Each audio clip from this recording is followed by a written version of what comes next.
Good afternoon, everyone. I'm Jonathan Oleski with JMore, and welcome to our last JBiz meetup of 2020. Hard to believe it is almost 2021.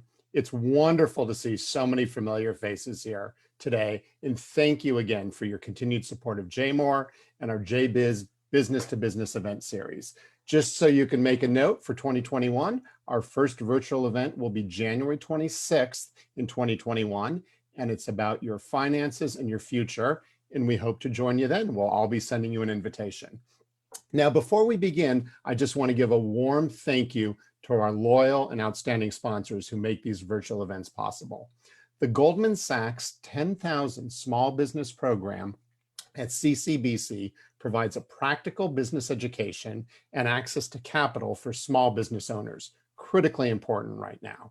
This initiative is comparable to an accelerated, customized MBA program for small business owners selected through a competitive process. They receive hands-on education for business growth, access to lending capital, and business support services. Rod Boren and others from CCBC are here to talk to you in more in depth about the program and how you might qualify. Rod, if you're on yet, I haven't seen you, just raise your digital hand and give us all a big wave. You can reach out to Rod privately in the chat box. And hopefully Rod will be sharing his contact info with everyone. If not, we'll put that up.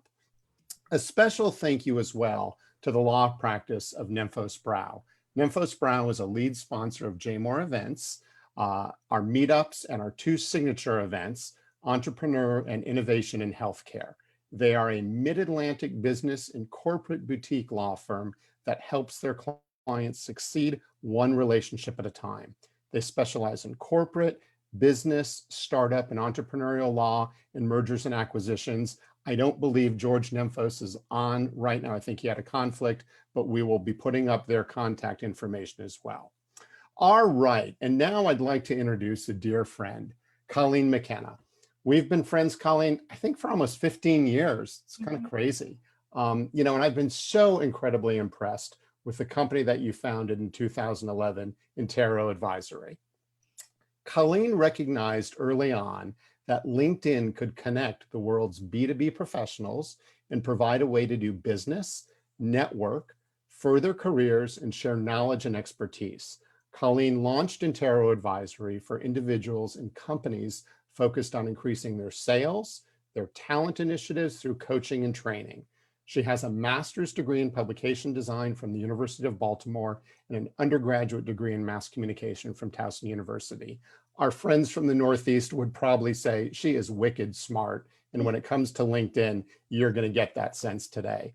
So there'll be a chance for you all to ask questions throughout our virtual format.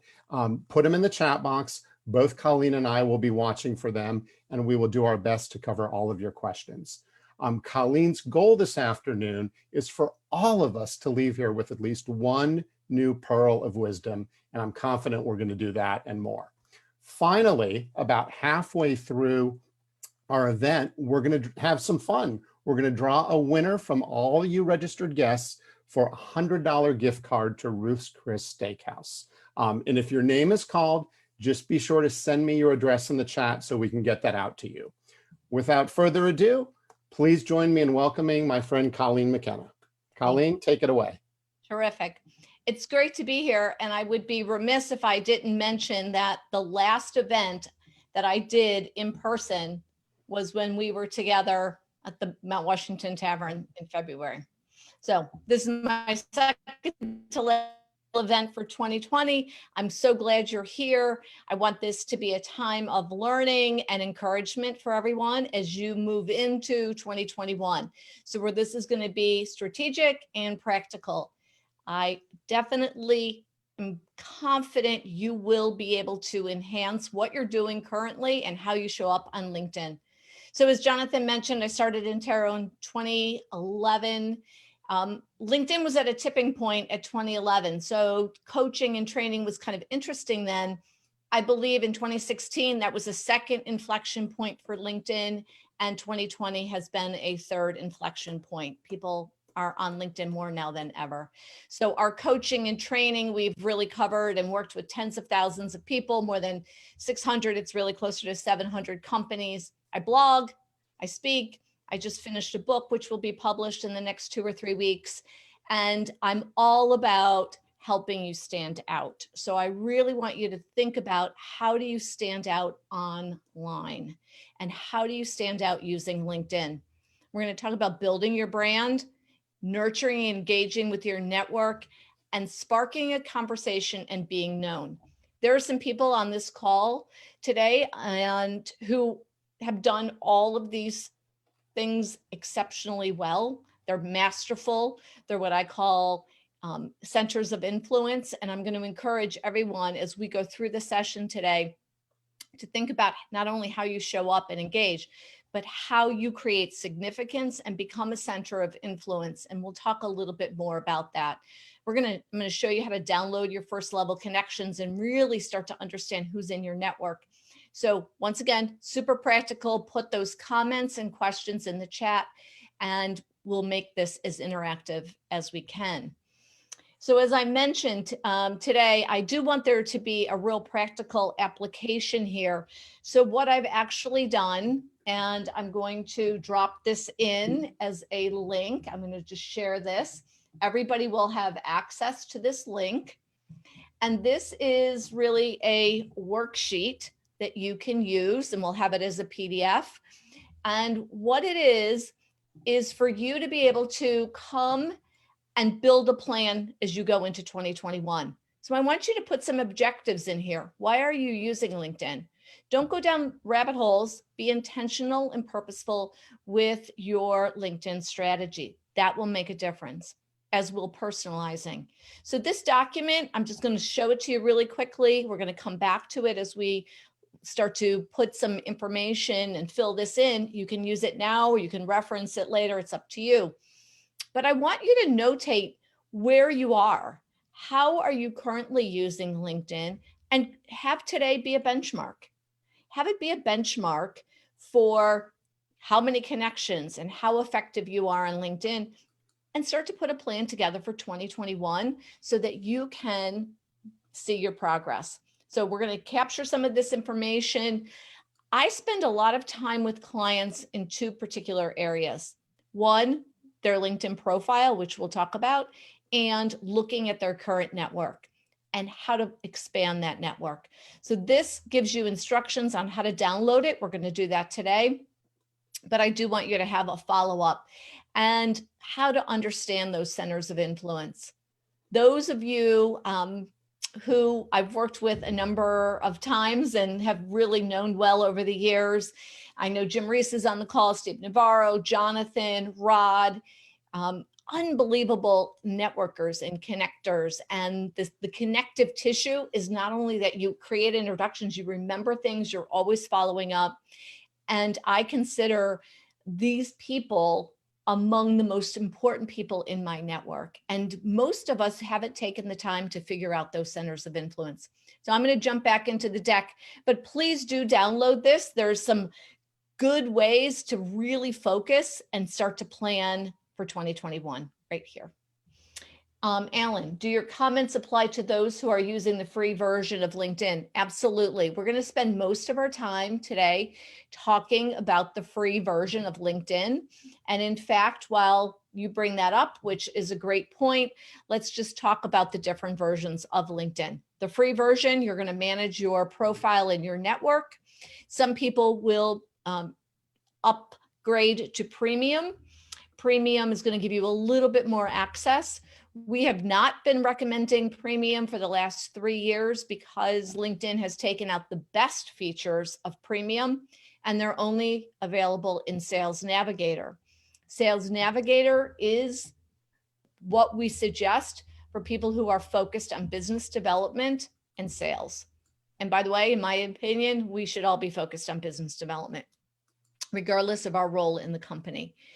So we are big advocates of Sales Navigator. I don't earn a penny from making that endorsement. It is a powerful tool. And from there, the other tool is LinkedIn Recruiter, which is the tool that most companies who are really actively using LinkedIn for recruiting use. So we use LinkedIn Recruiter. We can see across the world. We can be doing a recruiting project anywhere in the world and have access to people who are on LinkedIn and who also say they're open to a new opportunity. So primarily, many of the people we train use basic, all good. We're going to talk from that point, and I'll reference if we're talking about any premium product from there. So one of my, kind of key phrases has always been that showing up online is as important as showing up in person. And I do believe that. And I believe that the person that shows up online needs to be the same person that shows up in person. But now I think it's actually even more important. So since March, we've been talking about business development and using LinkedIn for business development, because if people are selling outside of their region, and even if they are selling locally, they can't really go anywhere. So LinkedIn has never been more visible, more used, there's more engagement on LinkedIn now than ever. That's why I said I think this is its third inflection point. And the key piece here is, how do you show up? And I want to pay attention to that. I want you to stand out by developing your personal and corporate brand. And you might be a solopreneur, so it's going to come all from your LinkedIn profile, your individual profile. You may have a company page. That's awesome. If not, just manage everything from your individual profile. People come to LinkedIn to see your individual profile before your company page. It's always about the individual. And that's why it's really important to think about how you're building your LinkedIn profile. Then we really want to start to look at this network. That's why we're going to download your network today. And I'm going to talk about how to understand who's in your network, how to sort it, and how to begin to think about nurturing the people in your network. They should at least know your name. It should be a little bit warmer. And then I'm going to show you how to do some good searches, and then how to engage on LinkedIn, share some content, be visible, stay top of mind. How many of you have Googled yourselves lately? If you can drop that in the chat, that would be really helpful. And if you have Googled yourself, what pops up? What comes up? So Ruth, when you Google yourself, what comes up 1, 2, 3, or 4? Is it LinkedIn? If you have not Googled yourself recently, just open another window and Google yourself. If you share your name with a lot of people, put your city in or your company name. I know if I'm going to look up, John Smith, I'm going to put in Baltimore, the name of the company, because I need to help Google out a little bit. Rich, wow, I came up first. Bonus. Is that your LinkedIn profile, Rich? Jonathan, what comes up? So tell me what comes up when you Google yourself. 1, 2, 3, or 4. Is your LinkedIn profile coming up? Michael, yeah, from Atlanta Braves. If you've got a celebrity, author, athlete, you got to work a little bit harder, but you can do it. Okay, Rich, my LinkedIn profile. Michelle, my LinkedIn profile came up second. Lauren, LinkedIn. Lauren, LinkedIn. Art, first. Larissa, number 1. Great. Allison, great to see you. LinkedIn, John, first. Okay, so LinkedIn is coming up. 1, 2. Tommy said it's coming up number 2. Jonathan, number 1. Lynn, number 1. Google likes LinkedIn. Google bases things on trust rank. So they look at LinkedIn as being a really trustworthy site, 720 million plus people. And so you're getting the benefit of some good SEO as a result of being on LinkedIn. So Ruth, LinkedIn, then Twitter, clippings, and then Debbie, number 1. Oops, looks like it's just reloading. So the question is, if I pull up your name and I'm in Google, and I'm looking at you from that perspective, what do I see? Does it best represent who you are? And that's what's really important to understand, because I need you to think about your LinkedIn profile as a way to create context for you and your company and your business. So if it's not doing that, if I don't understand who you are, not sure what's happening here, why that's not loading, I might just leave it just like that. Then you're missing opportunities. The question becomes, when somebody goes to your LinkedIn profile, if they've heard your name or been referred to you, do they have enough information to do something, to make a decision? And very often the answer is no. Or I was reading profiles last night, doing a group in Cleveland tomorrow.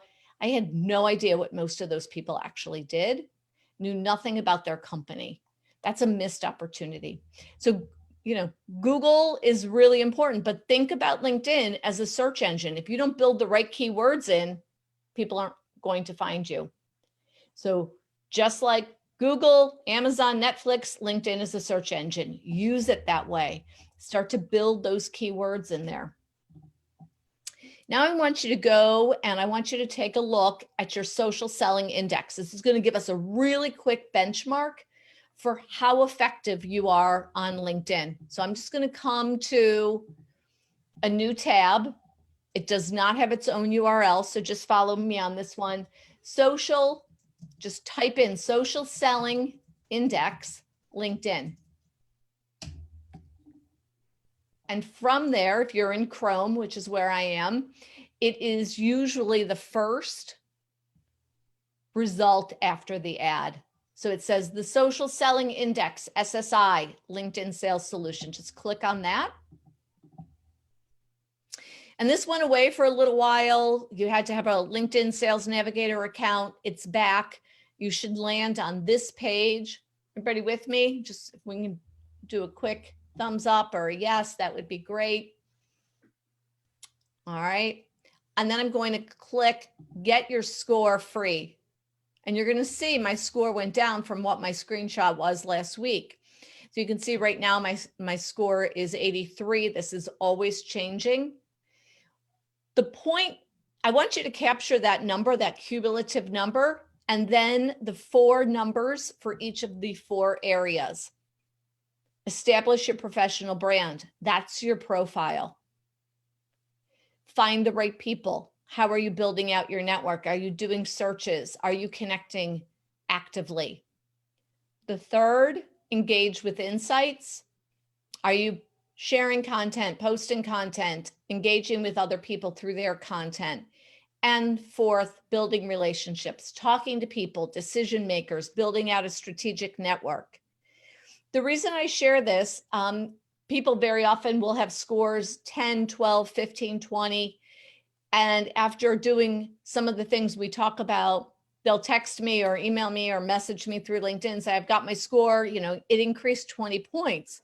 Why I want you to pay attention to this is, you know what, if you've got a score, regardless of where it is, anything more than 70 is pretty awesome. That it gives us a kind of a gauge for where should you spend time on LinkedIn. How do you strengthen your effectiveness on LinkedIn? If you don't know how effective in what areas, then it's going to be hard to kind of fix that. Michelle, 72, that's awesome, terrific. But use this. Typically, in a group of 3 or more people, it is normally engaged with insights that where people have the least score, right? Lowest score.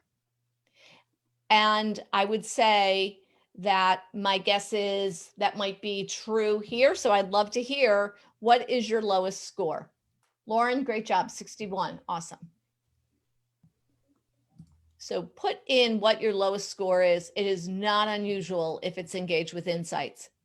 But I always want us to be taking a look at our profile.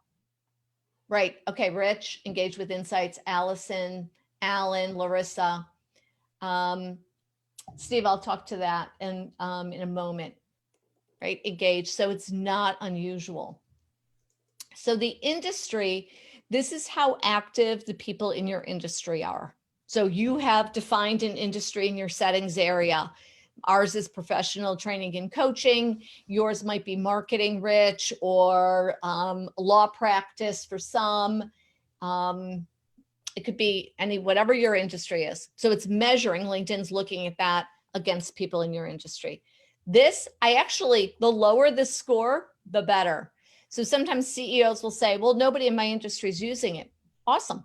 That creates greater opportunity because typically we're not trying to only connect with people in our industry. We're trying to use LinkedIn for business development. So we're trying to find prospects and clients. So I'm glad my competitors might not be using it. Or really the only time within the industry that you might want that score is if you're looking to proactively recruit, because we want to hire people who actually have some proficiency here, especially on the sales side. And then people in my network. So I have a pretty active network. People in my network, this is how they're scoring. So this is probably going to be typically higher than industry. So just kind of a good gauge here. This is definitely increased. People in my network, this used to be in the 30s, low 40s.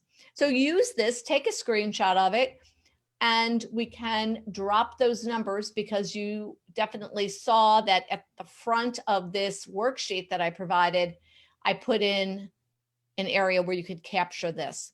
Look at it 30 days out, 60 days out, okay? So I definitely want you to pay attention to that. I'm going to see if I can pop this back over to, there we go. So profile.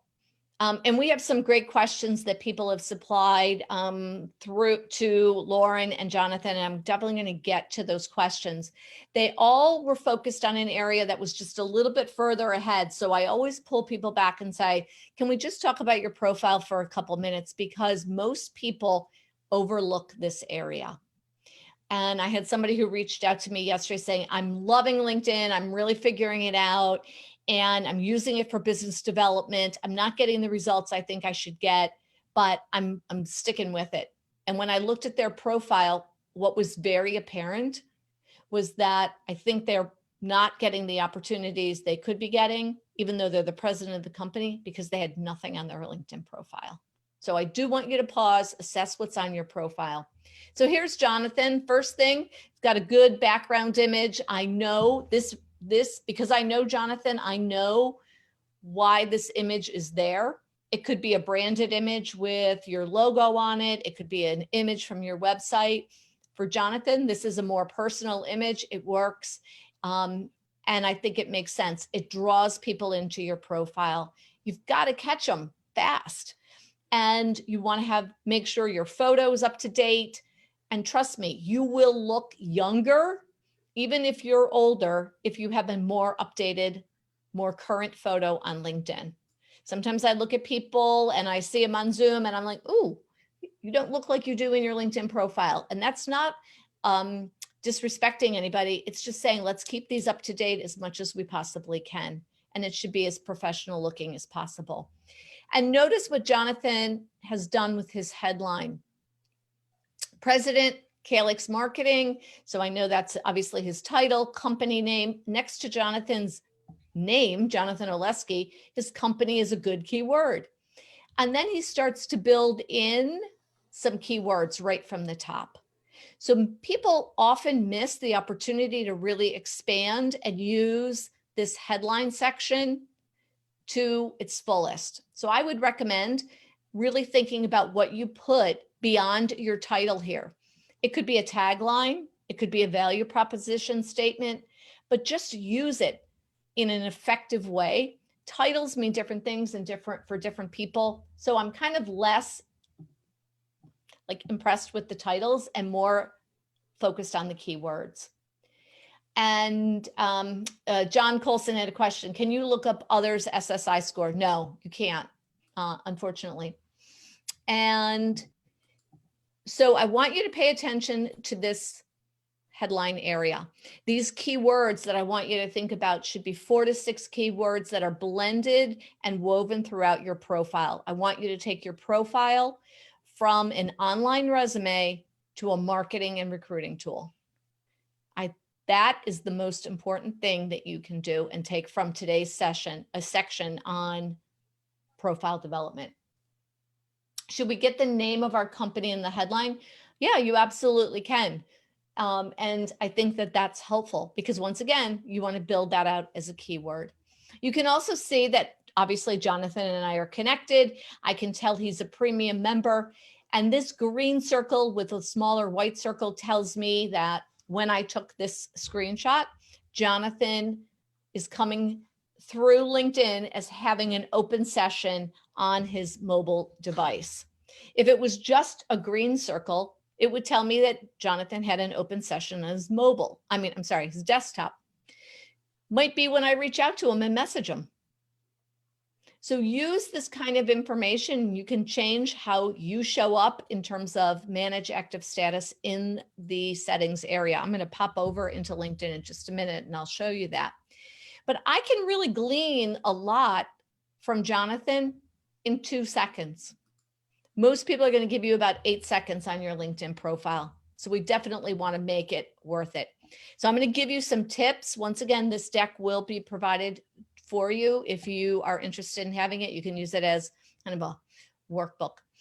We like profiles written in the first person. We wrote about 320 profiles this year. We've written close to 3,000 profiles in the last few years. 99% of them are written in the first person. It's more approachable and more engaging. And that could never be more important than it is today. And we're just going to get rid of all of these and identifying those 4 to 6 keywords. Very, very important. Marketing, independent schools, right? Publishing, magazines, whatever it might be, your law practice, your areas of focus, your practice areas. So regardless of what you're doing, think about those keywords. How would you think people would be searching for you? I want you to create trust and interest. And usually that's created by being a little bit more human than just doing a straight up bio. Have a hook, have something that explains why you do the work you do. We're all familiar with Simon Sinek's The Golden Compass. People are less interested in the what and more interested in the why. So tell them why you do the work you do. Always write for your audience. We see this as a huge miss for most profiles. They're kind of writing it, I don't know who they're writing it for, but write for your audience. Is that a prospect? Is it a client? Is it candidates that you're hoping to recruit? Is it to investors, shareholders? You decide, but make sure you're writing to them so they can see themselves.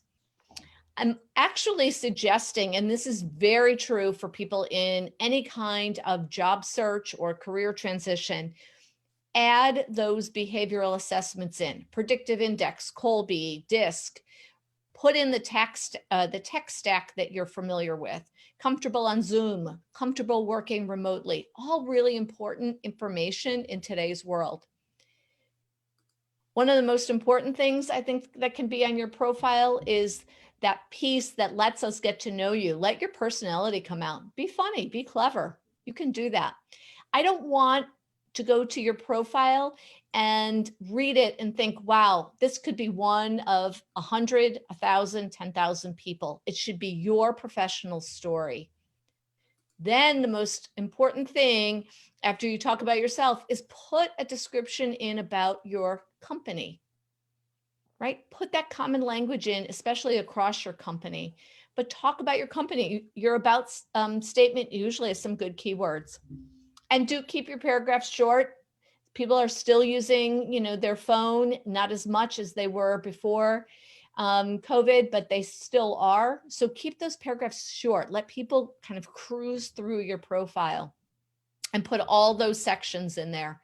This is a work in progress. So maybe you are starting to write for a professional publication or you're podcasting and you weren't doing that 6 months ago, or you're doing some video. Make sure you're just always updating your profile. Think about it as a work in progress. Okay. I definitely I'm going to pop over to LinkedIn and I'm going to look any questions. I just want to pause. And the very first way, one question that we received was, how do you build a community on LinkedIn? I think you have to draw and attract people to you. And you do that by creating a great presence on LinkedIn through your profile. You start to be interesting to others, and you position yourself as an expert in your particular industry. That's how you start. So it's really, really important to take a look at that. Any questions? Everybody good? Everybody have one or two things that they might need to work on their profile? Just drop that in the chat. What's one thing that you took away from that particular section? And I've looked at some of your profiles, so my profile needs help, Michelle. Okay. Yep. Just think about it, break it down. This will be your largest investment of time. Steve, continuous improvement. Absolutely. Add a brief company description. Great. Just updated my headline and bio in real time. Terrific. Mark, developing a clear focus message reflective of who I am. Allison, put a headline image and update keywords. So I'm going to show you, this is kind of interesting. I don't usually spend a lot of time here, but this is going to give you a good idea. View profile. So I'm looking at my own profile right now. We all have a dashboard. And so I can see not only who viewed my profile and posts, viewership on posts, but my search appearances. Now, I just did this with the group. Not everybody had this. I think that LinkedIn's updating this, so you may not have everything I have here. But notice keywords, the searchers who found my profile, these are the keywords they were using, and this is why I showed up in those searches. And you can see these are all very relevant to me. So I think that that is really important to take a look at and just pay attention to. Are you coming up with the right words? Okay. Rebecca, what if you are managing an affiliated page for a group and not a personal profile? Are there differences to what you've already outlined? So an affiliated page, Rebecca, unless I'm missing something, is really associated with a company page. And so so lots of times I talk to marketing people who are managing a company page on LinkedIn. And what I find is they're actually missing a lot of opportunity because they haven't spent any time on their own LinkedIn profile. So managing, and we're not going to spend too much time on company pages other than if you have a company page, please notice how you show up, because I see companies lots of times where they have thousands or hundreds of followers on their company page, meaning people are interested in their company, and they're not posting any content on their company page. So I think that that's something to pay attention to. Make sure that whether it's your LinkedIn profile or your LinkedIn company page, they're built out so that it has relevant information and content. And for the company page, that content will be posting through that company page feed. Rich, none of the key search words were relevant for what I do today. How do we begin to reframe the relevance? Okay, so really great question. Number one, LinkedIn says it's always going to be based on what's on your profile. So I would start to look at what words you have on your profile. And number two, the relevancy of your network. So LinkedIn looks at the profile, your profile and the content, the relevancy of your network. Who are you currently connected to? And then thirdly, what kind of content you are currently posting. So you've got to kind of weave these all together. And thanks, Jim. And so we would probably have to take a little bit of a deeper dive in that. What I always suggest people do to see what words are kind of, brewing on their LinkedIn profile is to copy your about section or your experience section, come to a site called worditout.com, drop it in here, just paste it in, generate it. So if I just go to, I'm going to pick Jim because Jim's got a great profile. So just pick Jim. So I'm going to just take, and he's got a lot here. You've got about 2,000 characters, maybe a little bit more now.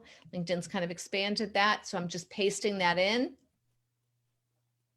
So these are the words that are coming up. So Kerman, like for Offutt Kerman, entrepreneurs, clients. So you can see he's definitely getting business in there. Kerman's coming up. If I like hit regenerate, I'm going to get different things that will pop up. So legal's coming up pretty large, which is great, right? So this is a good way to start to see, do I have the right information here? Super important. A lot of times it'll say me about. So you want to make sure that you're starting to really weave those keywords in. While we are on LinkedIn, I want to show you, and I'm going to kind of do this as an exercise like they do on a cooking demo. I'm going to show you where to do it. I'm going to show you what it looks like. I'm going to talk it through, and then you have the recipe in that sales document. Now I'm going to come to me, and I'm going to go to my settings and privacy. And if you have not spent any time here, please do. This is how you shape the experience you have on LinkedIn and how visible or how under the radar you are. So sometimes for CEOs, we're kind of taking them under the radar a little bit. Strong LinkedIn profile, but they just are not, they don't want to be found continually. So definitely you can manage that here. So I don't have time because we're little, we have a certain amount of time, so I'm going to keep moving, but I would normally go through many of these settings with you. What I would like you to do here is come to data privacy. So on the left, data privacy, get a copy of your data. I want you to download your first level connections. So I'm going to choose, want something in particular, connections, request archive, drop in my password, and it's going to take about 10 or 15 minutes. And about 10 or 15 minutes, as we're probably getting ready to wrap up, you will get an email that says, hey, your download's ready. It's going to bring you right back here. It's going to say download archive. Colleen, is that a new feature of LinkedIn? Nope. In fact, it has changed a little bit, and you'll see in just a second when I download it or when I show you my sort of working file. We used to be able to get email addresses. Steve Navarro, I know you remember those days. We used to do that. And there is no email addresses. You might get one or two, but that's it, right? Remember those days? And so now we're just going to kind of work around this. When you come back in and it says download archive, it's going to go to wherever your downloads go. Desktop, downloads, documents, wherever that is. You're going to click on that. It's going to be a zip file. You're going to double click.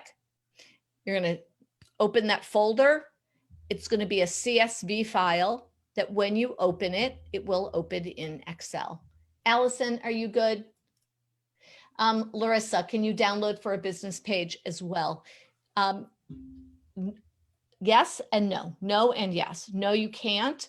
You can now see your followers. I'll show you that in a moment. You could, if you were running a Chrome extension called DuxSoup, DuxSoup.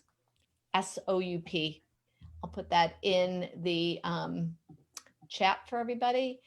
That DuxSoup we use one way at our company, and it's to download people who are not first level connections. We do not use it for any automation. And while I'm talking about automation, I will just say we are not fans of automation.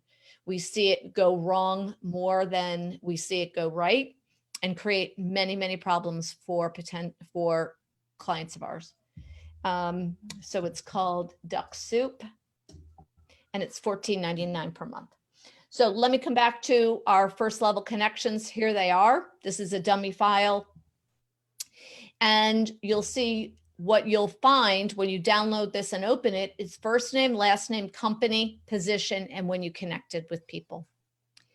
First thing we do is we sort it by position.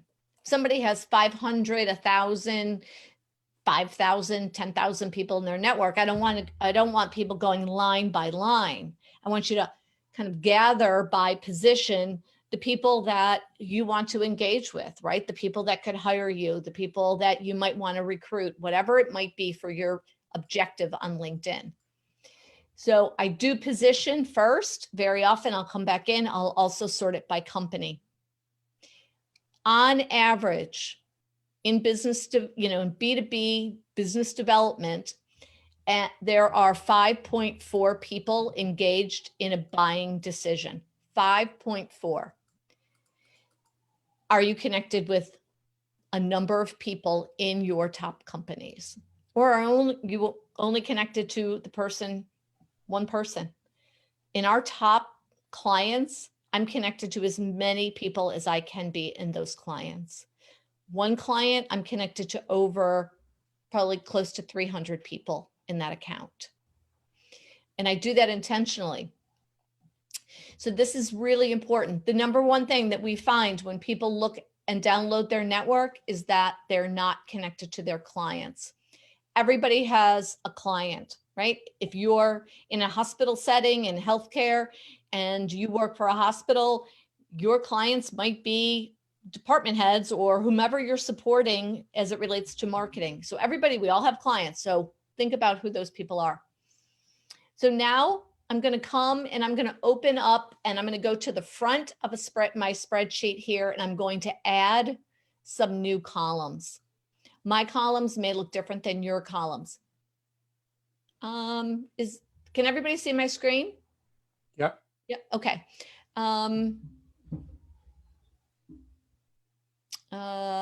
Debbie, I'm not sure why you're not able to see the screen. But if everybody else can see the screen, I'm sorry, but I'm going to keep moving.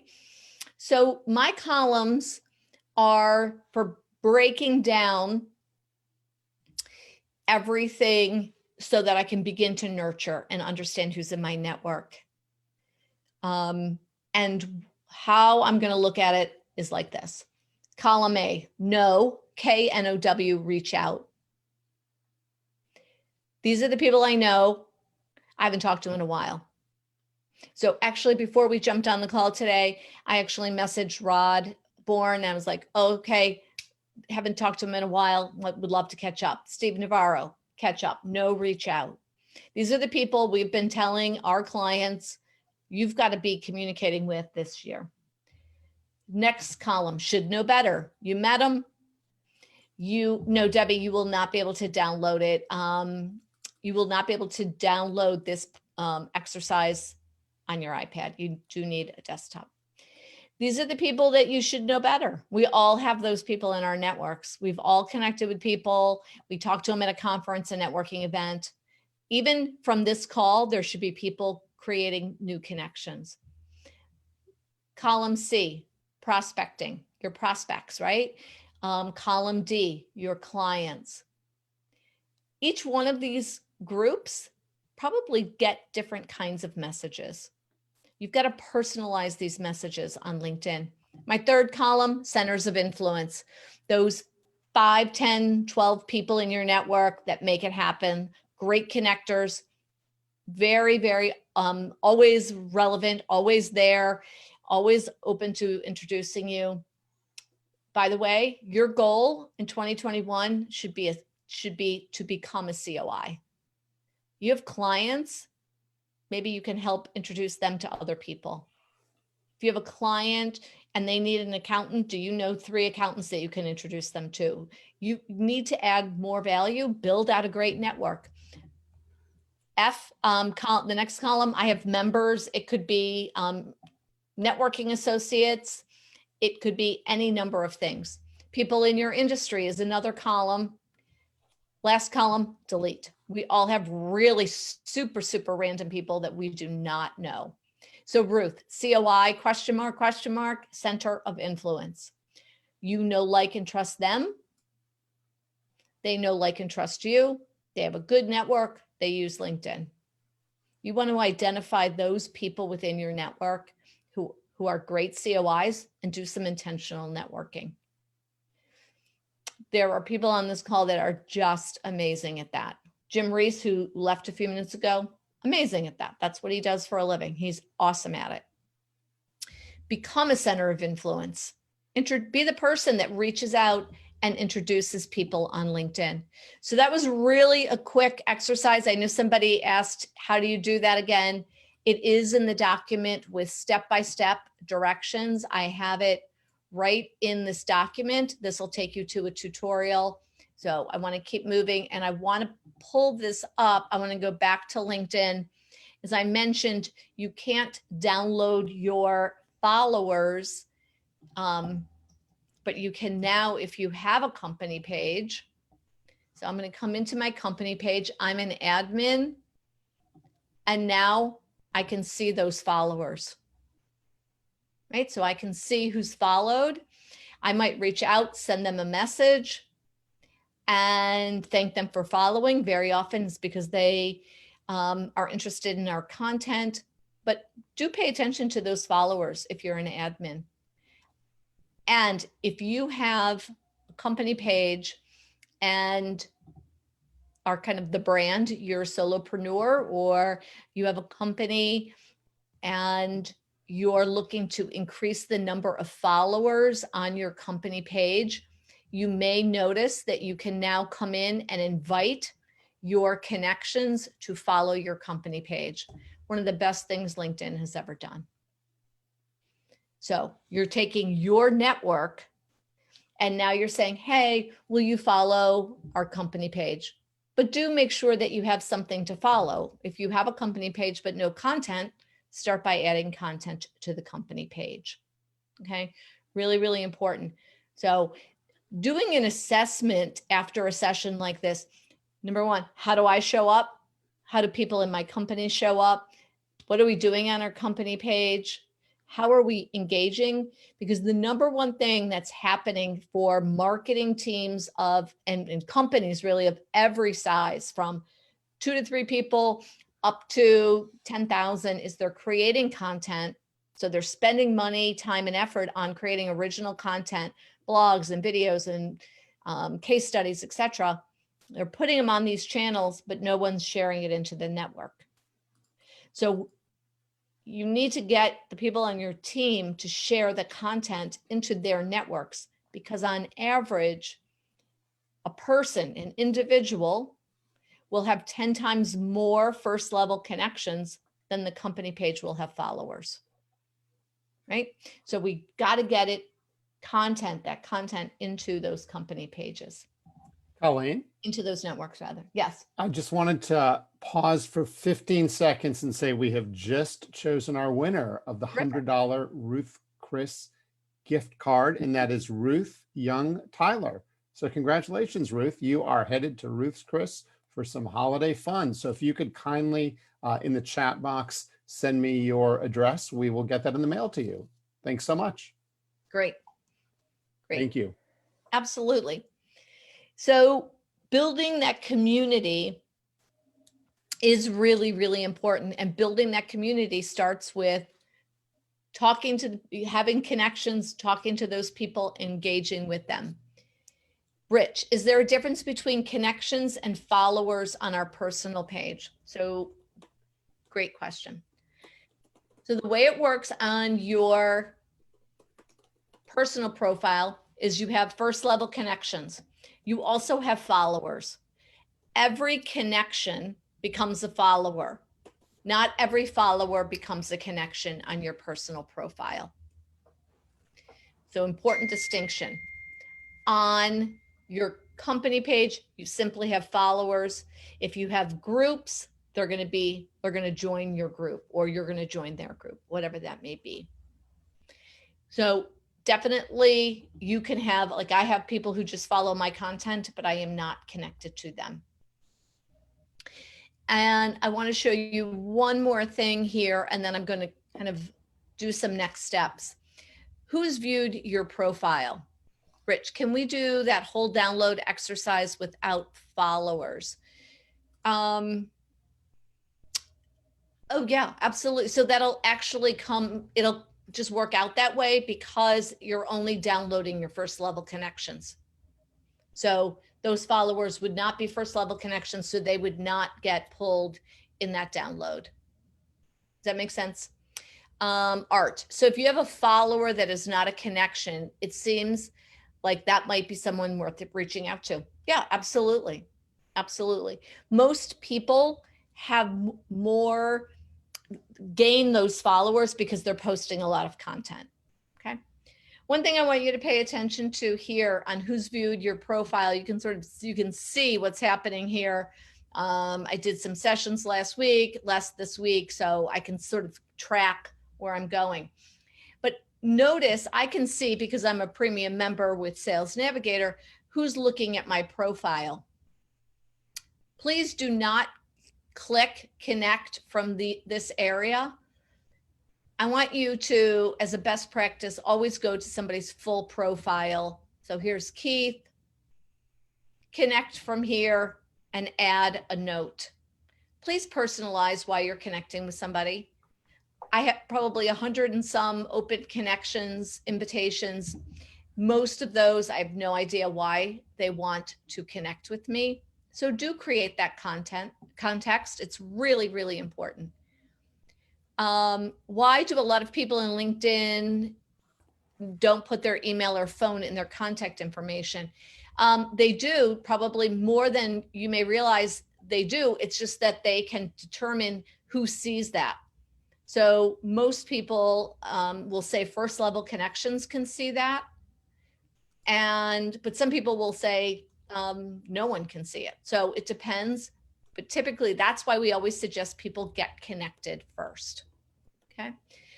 So I have so much more I could talk about, but I am going to be really respectful of our time. And I always want to make sure that we are paying attention to that. So I'm going to talk about some next steps. I do have a slide here of activities to do once you really kind of hone in on those centers of influence.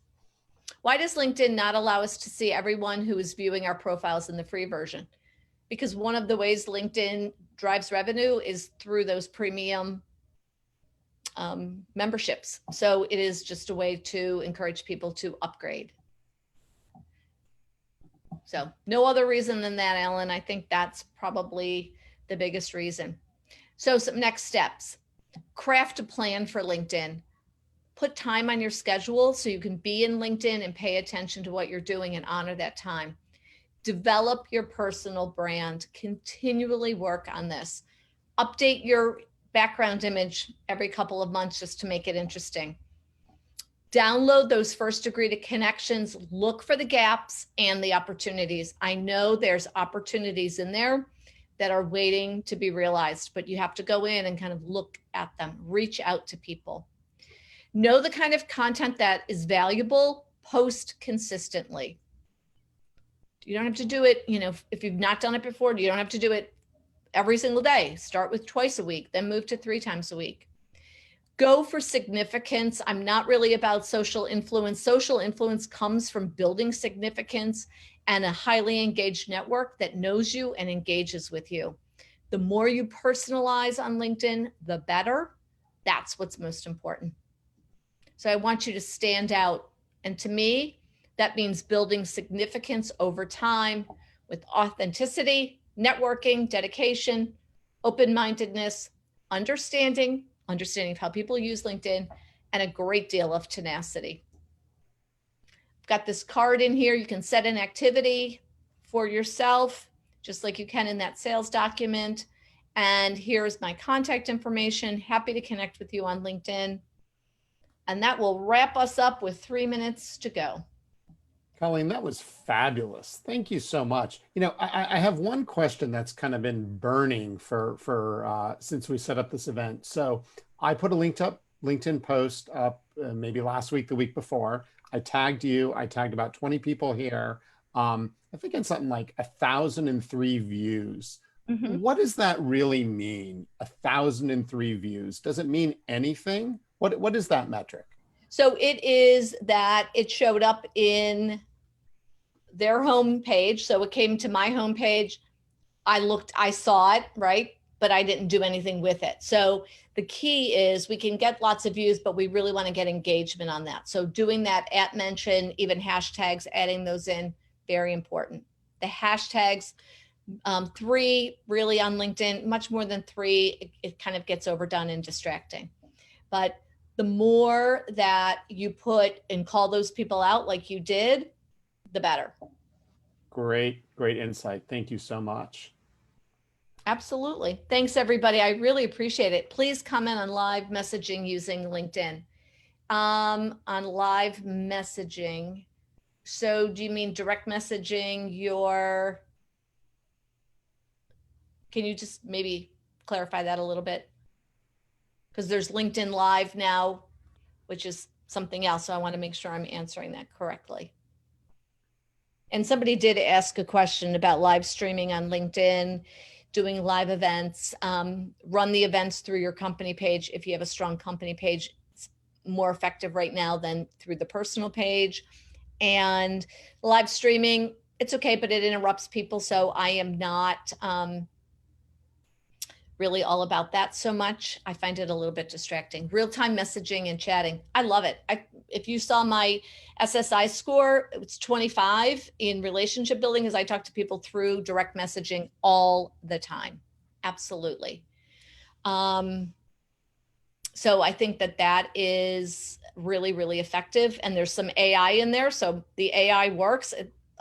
LinkedIn will pop up something and it's actually how I would respond. So they're building out that AI. I think it could be really effective. If there is someone on LinkedIn at the same time, then you can directly communicate with them. Yeah, you can actually set up a Zoom call now right through LinkedIn or Teams or Blue Jeans. So a little bit of fun. LinkedIn's going to be building out so many new features in 2021.